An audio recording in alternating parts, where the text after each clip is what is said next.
Okay. It's opening up. We're going to let people in here. All right. There's Ron right off the bat. I love it. Awesome. Good to see everybody today. Love our Tuesday mornings. Gonna let a few more people in here. Hi, Bill. How are you today? Doing good. Yeah, I bet you're excited to hear from our spotlight speaker today. Yeah, should be good. Awesome. All right. So we're going to give it a minute. And hey, Dave, how are you? Great. Good to see you. Awesome. Awesome. Thank you for joining us. Have any great news to share? We love to kick it off with anything happening in the drone or AAM industry, anything new and exciting to share. No, mostly just concerned about the NDAA with the 1 year um, death knell for DJI Autel and licensees thereof. So that, along with BVLOS NPRM, hopefully in March coming up. But those are that's what's and putting in comments for the commerce. Advance NPRM this week. So Yeah, thank you for mentioning that. Yeah, comments are being taken right now. And yeah, so due by before March 4th. awesome. Thank you. Yes. Big things happening in our industry. And so, speaking of big things also happening in the industry, there is a drone fest coming up that sounds super exciting. So, if you happen to be near Southern California or wanting to make a trip, there's the Palm Springs Drone Fest coming in March as well. So, a lot of things already kicking off 2025. So, it's pretty exciting to be in the industry right now. So, with that, we are all about networking and connecting. So, one of the things that, hey, hi, Sheena. um, so one of the things that I'm hoping that you'll do is take a minute and put your information into the chat. This is where we'll do all our communications. This is where we can network and connect with others. Look, Sheila's already getting stuff in there. All right, or Katie, he's got stuff in there. So this is share with everybody. Put your contact information, maybe share what you're doing in the industry. Uh, Got a couple more people that we're going to let in here really quick. I know I say it every week, but I know everybody's not setting their clock to my coffee connection, right? Hi, Charles. How are you? Great to see you. Awesome. You got anything great happening? Excited to do. share? We have a conference March 11th and 12th at Busch Gardens in Williamsburg, Virginia. Awesome. On top of that, what's really exciting is we launched this year Women in Drone Responders, which we will be interviewing and capturing and celebrating the successes of women in public safety, and not just public safety, but others. And it's really an attempt to increase the awareness for girls and women on the opportunities in aviation.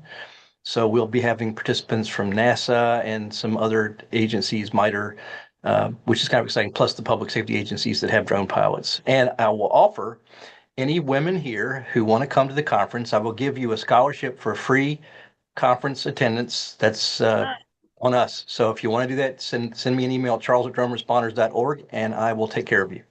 Awesome, awesome. Okay, so did you put your information into our chat? Because you know you might have a few takers on that. Oh, look at there. Robin's got the whole heart thing going on. I love that. Oh, you can tell this isn't her first Zoom Literally session, right? just got back from a search. So yeah, that's great. Awesome, awesome. All right. So he's going to put his information in there. There you go. Thank you. And I'm going to let one more person in here. And then I know everyone is excited to be moving forward and hearing from Robin, our spotlight speaker for today. So we'll just go ahead and segue right over.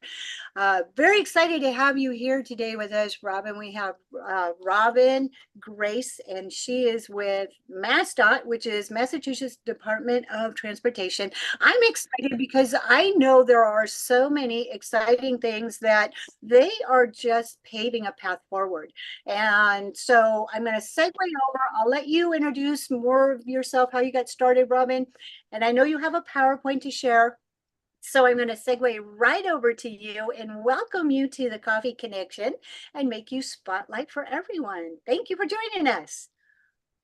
All right. Thank you. Good morning or good afternoon, everyone, depending on where you're joining us from. Thank you so much for having me. As Desi mentioned, I'm Robin Grace. I'm the Chief of Advanced Air Mobility Integration and Strategy with MassDOT Aeronautics. And I'm hoping that we can have a great discussion today about the future of aviation. I'm going to talk a little bit about advanced air mobility, specifically what we're doing to get ready here in Massachusetts. But I think it will really apply to everyone everywhere. And I don't want to make any assumptions, so I thought I might just ask before we start with some informal polling, because I'm hoping that we have some people here that aren't just from the aviation or the drone world. But does everybody know what advanced air mobility is? Maybe you could just give a thumbs up on the reaction emojis.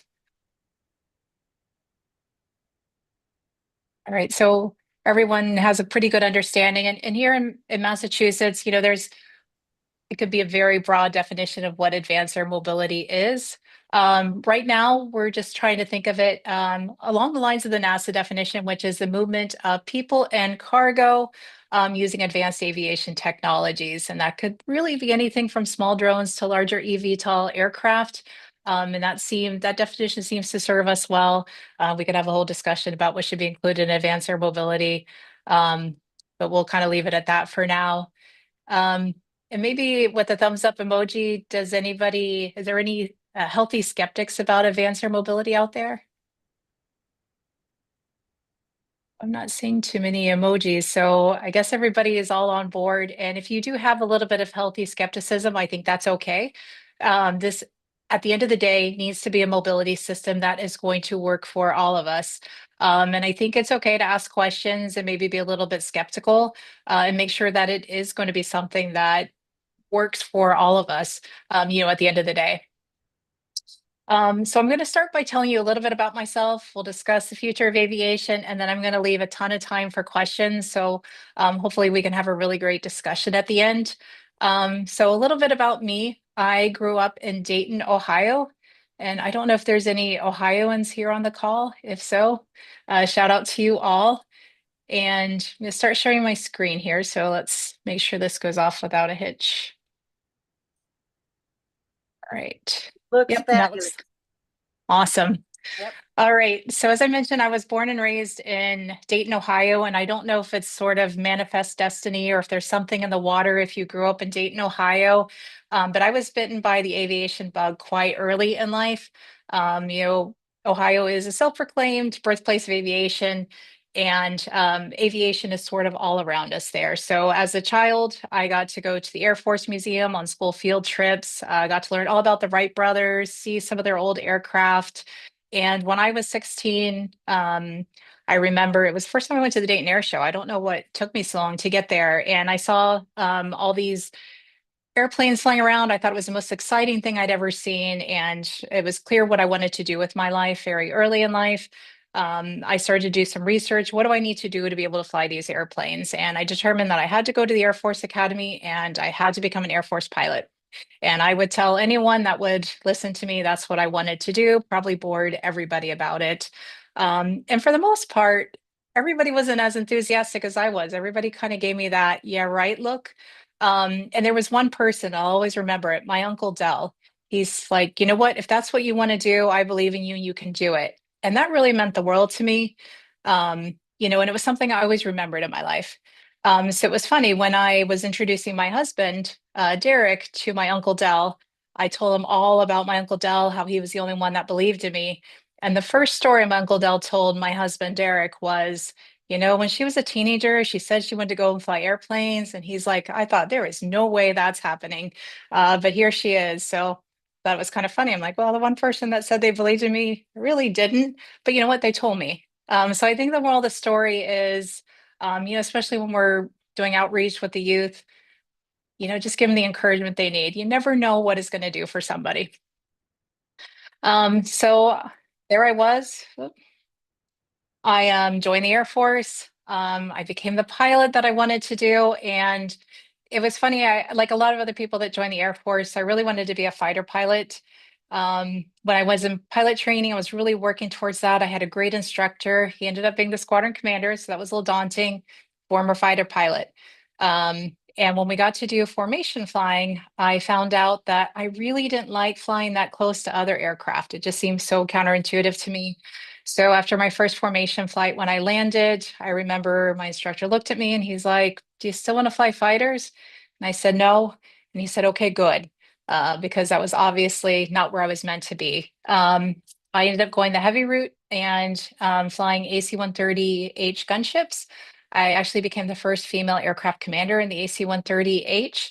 Got checked out right before 9/11, so you can imagine what the next 5 years were like for me.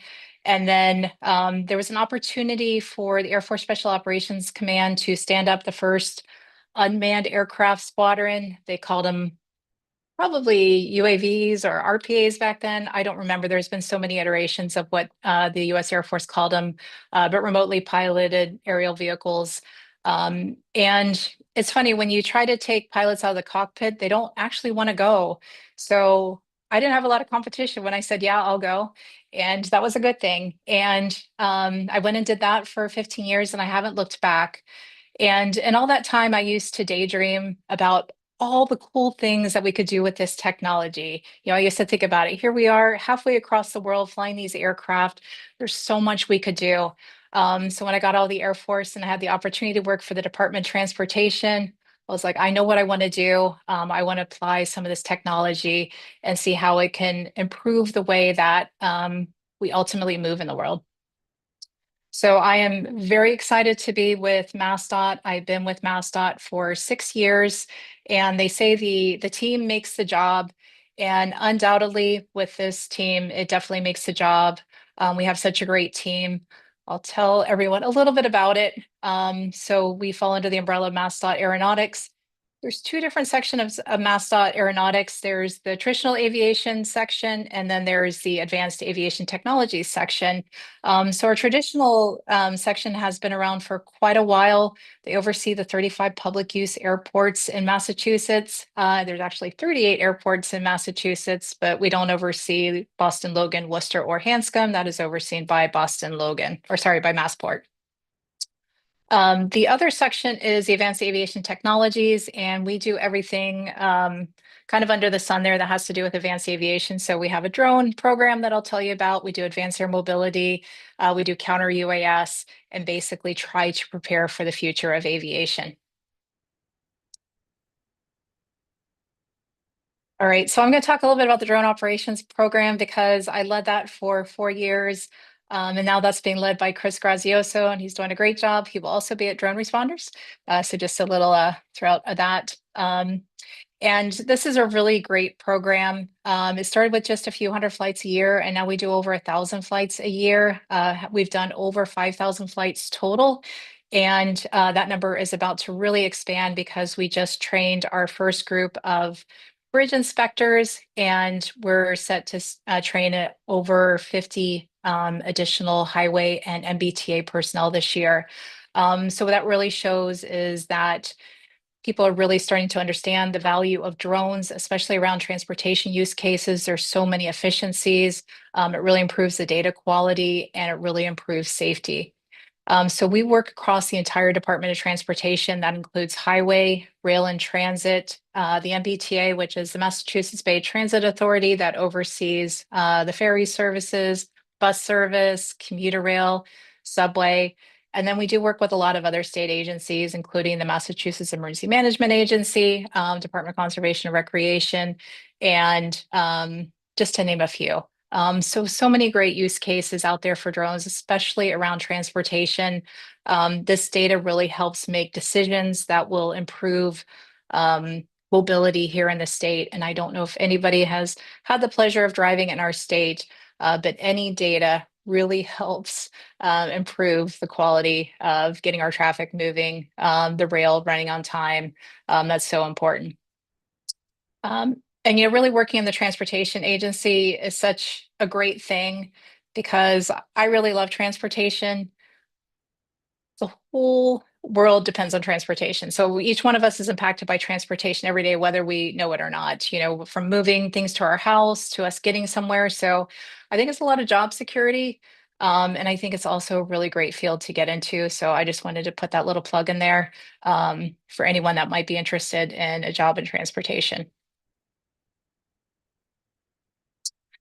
All right, so we're always looking to the future. So we recently worked with American Robotics, and this was actually a company that started in Massachusetts, and they have a drone in a box solution. Now they're owned by Ondas Holdings now. Um, Great company. And it was really an opportunity for us to understand what a drone in a box network might look like here in Massachusetts, again, to sort of supplement all the transportation use cases we have. We concentrated mostly on the rail network, where we do have a statewide beyond visual line of sight waiver. Right now, it's very much concentrated with visual observers and things like that, but it continues to expand. And we do have a Skydio dock now that is part of that waiver. So there's so much potential with these drone in a box solutions. And we're really excited to continue to explore some of those use cases. And this is a series of demonstrations we did with some of our transportation partners, also inviting some of the general public, because again, it's so important that people understand, we'll use the New Jersey example of what is going on around them, and how these really are technologies that can be used for good. Another really important use case, and I think we've seen this kind of around the world, but it's great to see it finally happening here in our town, is the medical delivery.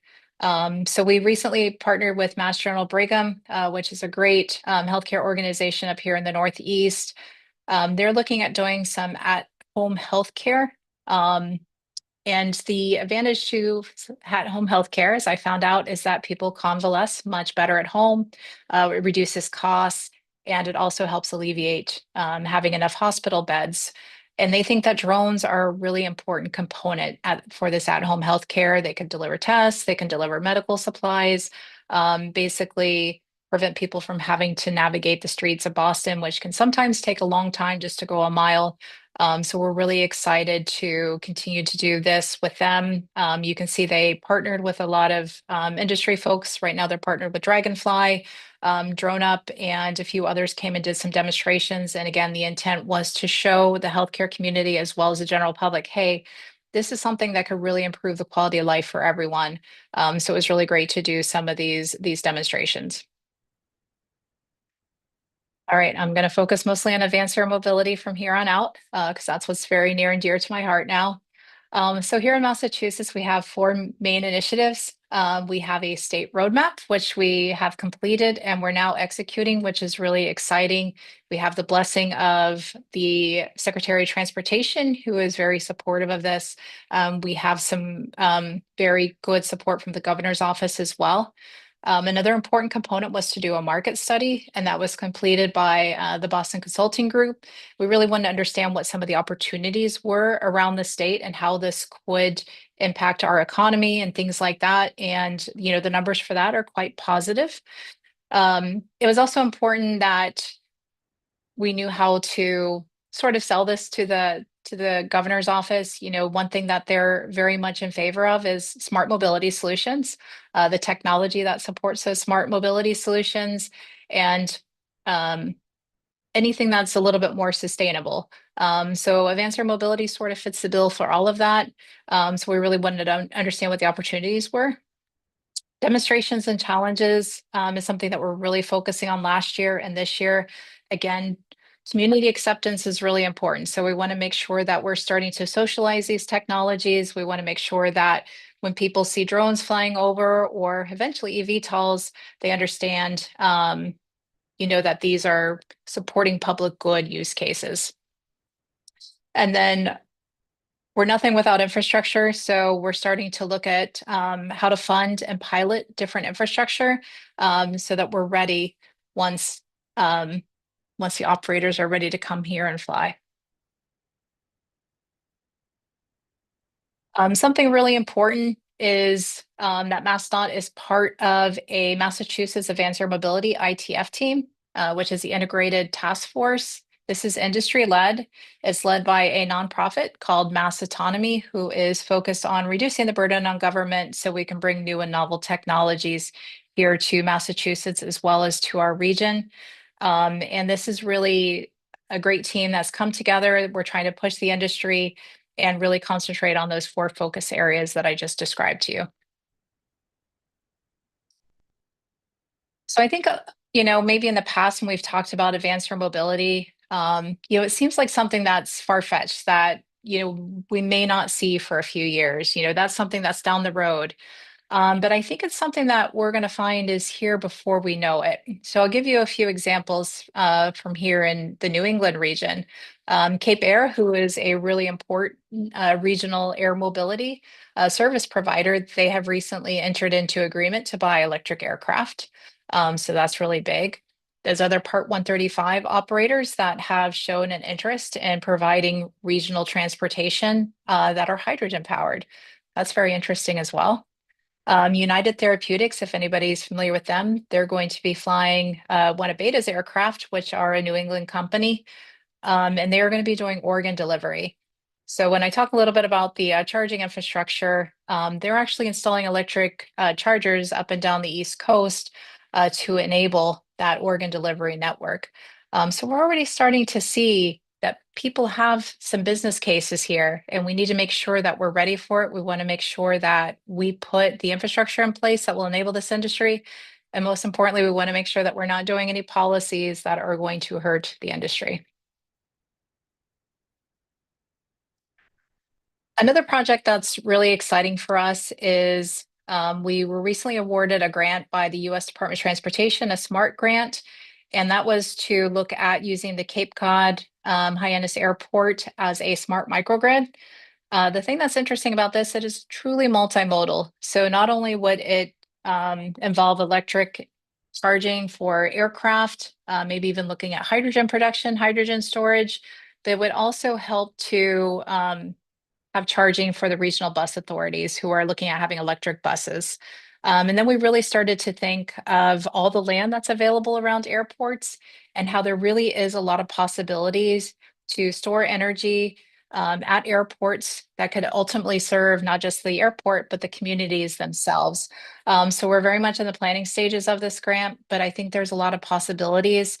We're looking at everything for energy generation. So everything from offshore wind, which is very close by, to tidal type of energy start, and then looking at solar fields.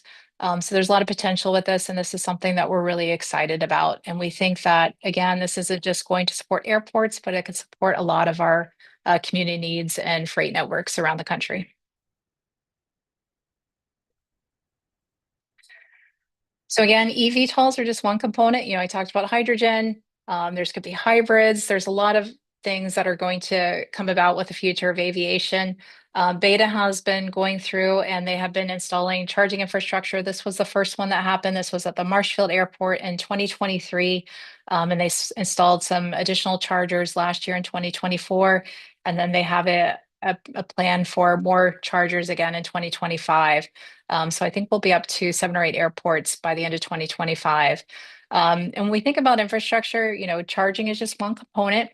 Thank you to the FAA who has given us the update to Engineering Brief 105, and we now have some better insight on what a vertiport will look like.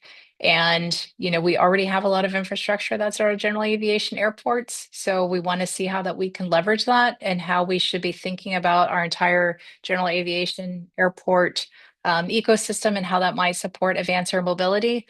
We also want to think outside the box a little bit as well. So we're also looking at maybe floating vertiports. That could be something that's very interesting, especially as we think about getting in and out of urban areas. This is one conceptualization, thinking about aircraft that might come in. But we also have a really exciting company that's in the New England area. They're down in Rhode Island called Regent. They have an aircraft that is wing and ground effect. They're also very interested in what a floating vertiport might look like and what charging infrastructure might look like. And a floating vertiport could be something that is very multimodal. Again, this is something that we're looking at and could really benefit some of the coastal areas. We do have a lot of coastal area here in New England. I mentioned New England, I mentioned Massachusetts a lot, but at the end of the day, our mobility needs don't end at our state borders. We have to be able to cross borders. So it's really important that we're all talking to each other, and we do talk to each other a lot. So we have worked with NASA on a community engagement playbook that has been published. So anybody that's interested, that was a really great product that was put out by NASA. We also participate with NASAO, which is the National Association of State Aviation Officials. AASHTO, we worked with the US DOT Advanced Air Mobility Interagency Working Group that's going to be releasing the national strategy for advanced air mobility. And we're also participating under the umbrella of NASAO and a Advanced Air Mobility Multi-State Collaborative, which is up to 38 states, where we all get together in a very collaborative way to talk about minimum service levels around advanced air mobility, how we can harmonize policies. We share best practices, and it really is a great group. And we're only going to succeed together. So it's really great to see at least 38 states so far come together, and hopefully we'll get up to 50 states so we can make this a mobility solution again that is going to serve our nation and hopefully make our nation a first mover in this. At the end of the day, what is the future going to bring us? We don't know yet. And I kind of put this slide together as a compilation of what the future could be. Our imagination is our only limitation. I think the thing that's really exciting is that this will evolve into something that we have not even conceptualized yet. There's so many possibilities with AI, autonomous systems in the future. And I think there's going to be so many interesting career opportunities in this space. You know, whether you want to be a pilot, maybe eventually a remote pilot, a maintainer, a software engineer, a aircraft designer. There's going to be so many opportunities in this space. And a very wise woman who works with me said, upskilling is the new core competency. So I think this is a great opportunity to learn additional skills and really get stuck into this industry. So hopefully, as we imagine this future, I will see you all in this industry. And I look forward to continuing the discussion around this. And I want to first share my contact information and then hopefully open it up for questions, or if there's anything that anyone wants to share around advanced air mobility or even drones. I think it'd be great to have a discussion. And the chat has been exploding with comments and questions. So yes, that was fabulous. So much good information and just forward thinking. And so very excited. And I actually had to make notes with our chat because there were quite a few questions. And yes, I agree. So I'm going to actually start at the current topic that we were just on, as far as the energy and such like that. So Bill had a comment in there about he's going to be having a vertical space article coming out because you talked about the vertiports. And so he had asked a question about that. And let me go back and find it because, like I said, I had to make notes. There were so many going in. So he was wondering about the roadmap and how do they align with the Innovate 28 roadmap that the FAA has? And are you looking at nuclear energy for electrical capacity? So very good question. So yes to all. I think we're being very open-minded with the different energy solutions that are out there. So anything and everything is definitely on the table. I am not leading the smart microgrid project. That's being led by our chief engineer, who is Owen Silbaugh. He is brilliant. And we're working with Air Up, and I know that they're looking at a lot of different solutions. So I just brought up a few. But yes, 100%. And I think we need to continue to be open-minded, especially as technology is moving very fast these days. And sometimes it makes it a little bit hard on government, but as best that we can to sort of try to keep up and make sure that we're making the best decisions with the money that we're given. Could I follow up, Desi? Yes, please do. For the Innovate 28, what do you see your timeline in your roadmap? I haven't read the MassDOT roadmap. I'd love to understand what you think are the first maybe times that you'll see in some of these actually flying. I know it depends, as Dave Messina or Charles Werner said, some of the type certification that goes on. So you have to have certified airplanes. But when do you see it Yeah. actually starting to kick off, Robin? I think somebody once said 2025, right? Yeah, I Um, know. Yep. so we'll see. I would love for all this to happen yesterday, but I know the FAA has I don't know if anybody from the FAA is online, but I know they have a very good process, and I definitely trust the process. I think from our perspective, we want to be ready when the industry is ready to come to Massachusetts. Um, I think that I'm going to go back to Paris because they did a great job of leveraging the Olympics, which is what we're trying to do with Innovate 28. And, you know, maybe they didn't get it over the finish line, and I think it was probably a bridge too far anyways. But what it did do was it ended up pushing the industry in France more than it would have if they didn't have that forcing function. So I love having a forcing function. I think it's great. I think it's a great strategy for Innovate 28. I don't know what LA is going to end up doing with it. I don't know if anybody from the California region's on the line who could maybe fill us in. Um, we are trying to do a little bit of a forcing function with the World Cup next year, Oh. but we're going to try to make it something very manageable. And I didn't bring it up, but so we're not going to try to move passengers on aircraft that probably aren't going to be certified. But hopefully we can do some demonstrations, and maybe even involve SAF or something like that, to at least use it as a little bit of forcing function for some of the key stakeholders here in our state. Yeah, it's good that you brought that up. I think there was a lot of lessons learned out of Paris that you can, that was as much a forcing function. It gave us some ideas of what pitfalls there might be and what things could work. So good on you and good luck. Yeah, Yeah. thank you. Great Paving questions. that Thank you. path forward. Yes, paving the path forward, definitely. So let's go ahead and circle back to what Charles did say. He had asked about the challenges that the FAA has about type certification. How do you see this moving forward? Well, that is a really good point, and I don't, it's difficult to say which aircraft are going to get certified when. There's so many different types. You have the eVTOLs, you have the conventional takeoff and landings, you have the short takeoff and landing aircraft. So it could be that maybe we see one of those sort of get certified before the eVTOLs that everybody thinks is going to happen first.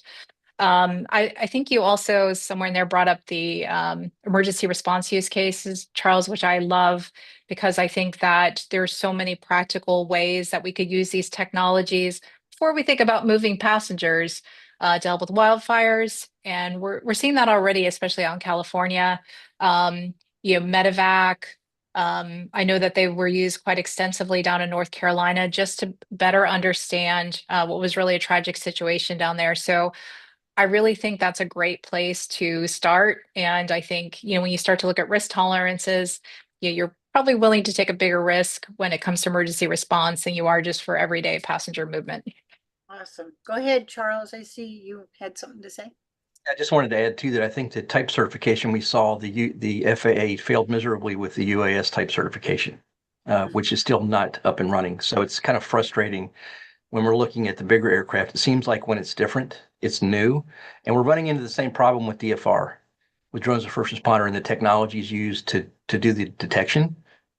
We've had it to where they want to look at each one of these individually, and they have individuals that are trying to do the testing or the evaluation of the testing. And it's been a terrible experience. So I'm hoping that we can see some change in the leadership that will kind of help the FAA get out of their own way. I see a Yeah, lot of definitely. people.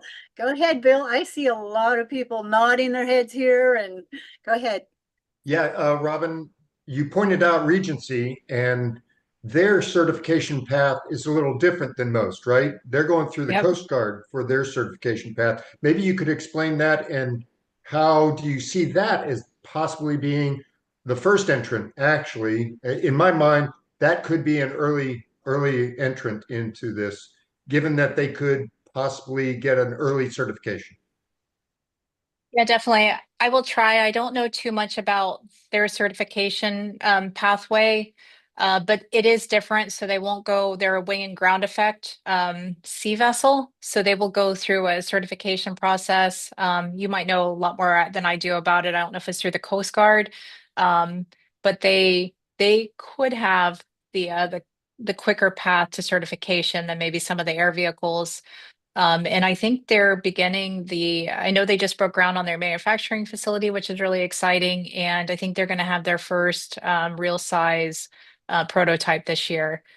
So Region will definitely be a very interesting company to watch.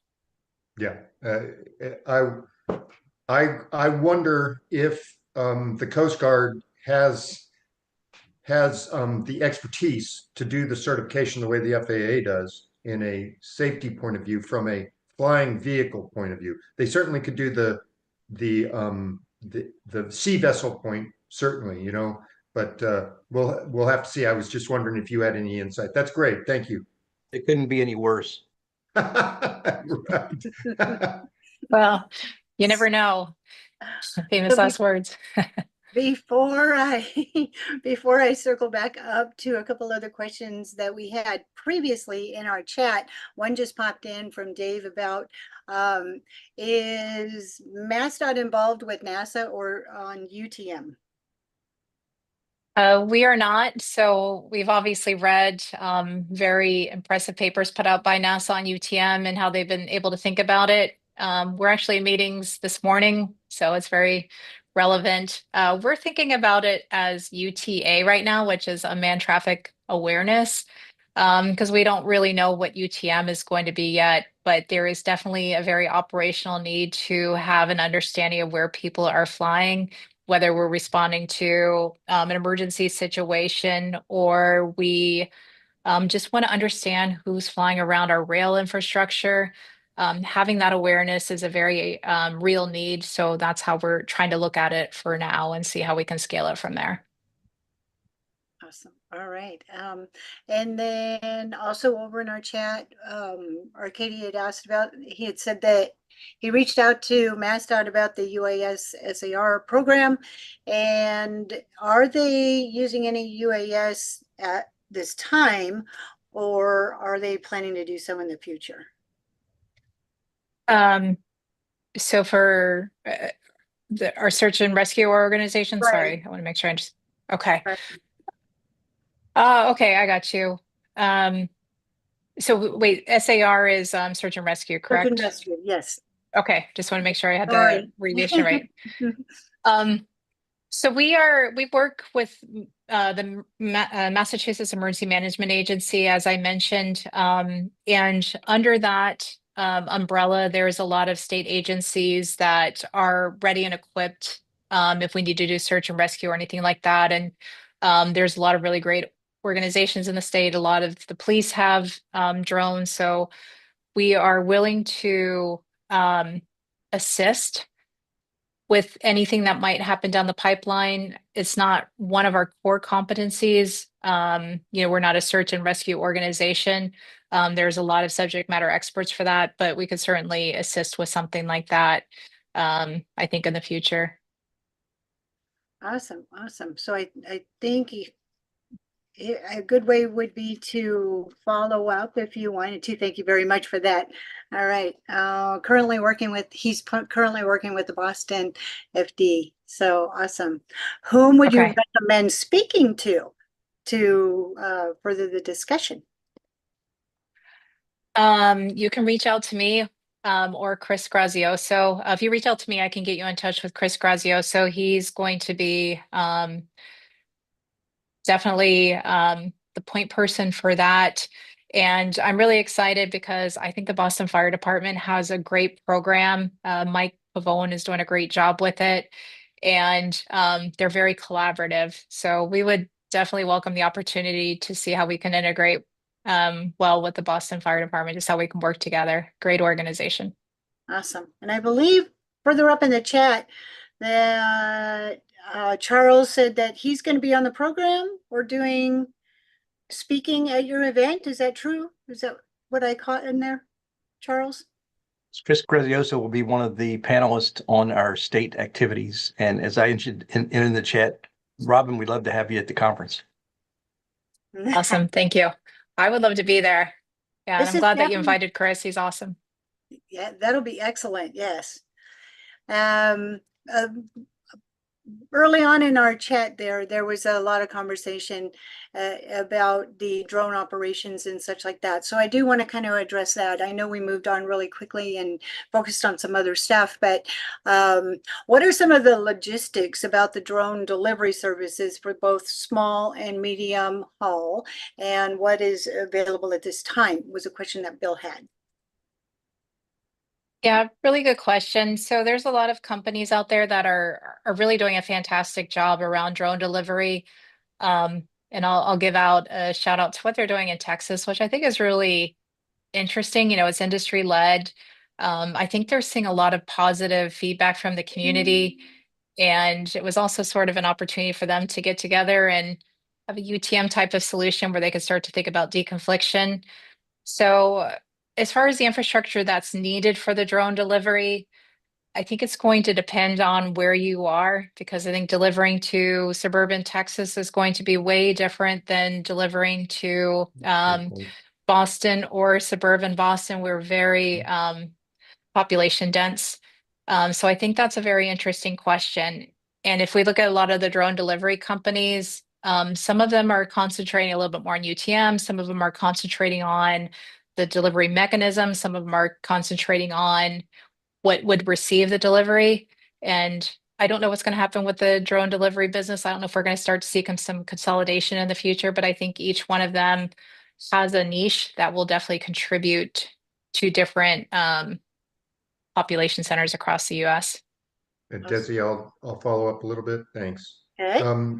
Robin, there are other larger drone companies that are coming online, like Saberwing and Mighty Flight and that type of stuff. Are you watching them for their capabilities and how they're trying to institute their operations, or what they expect their operations to look at in that same sort of realm of logistics movement? Yeah, absolutely. Because the logistics movement, I mean, that's really probably going to be the first mover in all this. Yeah. And I think that's really where this technology could give so much bang for its buck. So I think as we start to see more innovative companies, Okay. put on my state hat for the minute. We're very supportive of everybody in the industry. It's exciting to see the different capabilities, and ultimately we want to help enable them all. So that we have solutions that work for the Commonwealth and beyond. Awesome. Awesome. Actually, that's a really good segue to maybe share with us some of that collaboration that you've developed. And there was another comment and question into our chat about someone had struggled they were reaching out to Caltrans, and they were still struggling trying to work out the drone flights in California here. And so is there a collaboration that that's happening? I don't know too much about who to reach out to Caltrans and how they might respond. I do know that we work with Caltrans a lot on the drone operations side. They have a really great innovative program. And then also on the advanced air mobility side with Matt Friedman, he's an aviation planner by trade. He's a great guy, very visionary. They're really trying to push things forward on their side. I didn't quite see the question, but if somebody is looking for a contact with Caltrans or they're not hearing back, I can always see how I can help. Fantastic. All right. I think wait a second. Perception is that DOT and FAA are playing pickleball. They keep passing the ball back and forth to each other regarding authorizations, low altitude airspace. Is there any thought from new collaborative agencies that manage vehicle pilot infrastructure? Drones are making headway, and hate, as this is so true of everything, we just hate to take those steps backwards. That's very true. Yeah, I mean, I hear you, and I I commiserate. I think that the agencies are getting better at talking to each other. So technically, the FAA is part of DOT. So I'm hoping that they can work together. I think there was a lot of progress made, with the Advanced Air Mobility Interagency Working Group, where they really brought in a lot of different entities within DOT, even DOE and the FAA. So hopefully that was the start of larger conversations that need to happen in order to enable this. And I'm really hopeful that they will release the national strategy because I really want to know what they found and what they have to say about it around advanced air mobility. So hopefully we'll see that in the next few months. But I hear you, how to get federal agencies to talk to each other better. If we could solve that, I think we can go to the moon. So we'll see what happens. I will That share was- that I had a conversation with the transition team, and they are very positive on drones and wanting to do much more. And if you remember, the IPP came under the Trump administration the last time. And that was the beginning of drones as a first responder, which is becoming one of the biggest law enforcement trends out there. So fingers crossed that we can see things advance forward. That is great news right there. Fingers crossed. Yes. Yep. Moving forward. Awesome. All right. Does anybody have any other questions? I know our chat has been very active, and I hope I didn't miss anything. I tried to circle back to everything. I tried to make notes on it because Robin, you have been just a wealth of information, and I love the path that you're going forward with. And so if anybody had any last comments or questions, it's a great time to address them. And while we're seeing if any are popping up, there's thank yous obviously coming into our chat. But do you have any final thoughts or words of inspiration that you would like to share with others? Thank you, Charles. Yeah, thank you for the question. I think in this space, it's really important that we all stay open-minded. I think for me, it's always been very humbling because you can't know everything. So I would say it's to always be curious, always ask questions, and always engage with people because everybody has such interesting insights and everybody has such interesting knowledge. And I think it's really important that we do a lot of listening in this field. And I think the future is really exciting. Yes, it is. It's very exciting. And okay, one just came in that we just have to address before we sign off here. Any thoughts on part 108? Right? Why didn't we talk about that sooner too? Yeah, I would love to see it.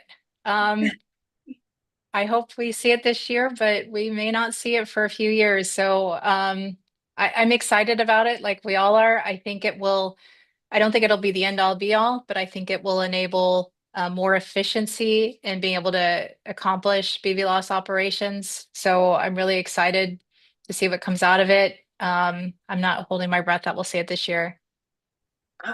We did push hard to get the BBLOS rule out before the administration's changed. We had multiple verticals that we did presentations with the White House, and unfortunately, I hate politics. What we heard was, if Biden wants it, it goes. If Biden and Trump both want it, it doesn't go. And if Biden doesn't want to go, it doesn't go. That was the Yikes. word we got. Well, we'll be very hopeful for it and look forward. 2025 has been just a really inspirational year already, with full of information being put out there and hurdles that we've already overcome. So I know it's coming, right? Yeah. So with that, we will go ahead and wrap it up. I thank you so much for your time coming and sharing with us. I love the path that you're paving going forward. I want to thank everybody also for joining us here on Tuesdays. It's been a great session today, Robin. Thank you so much. All right. Thank you for having me, and thanks for the great discussion. All right. One thing, save the chat because it has been a lot of great information in there. So don't want to miss that. All right, Robin, thank you again. Thank you, everyone, for being here, and we'll see you next week. Yeah, thanks, Robin. This was great. All right. Thanks so much. Talk to you all soon.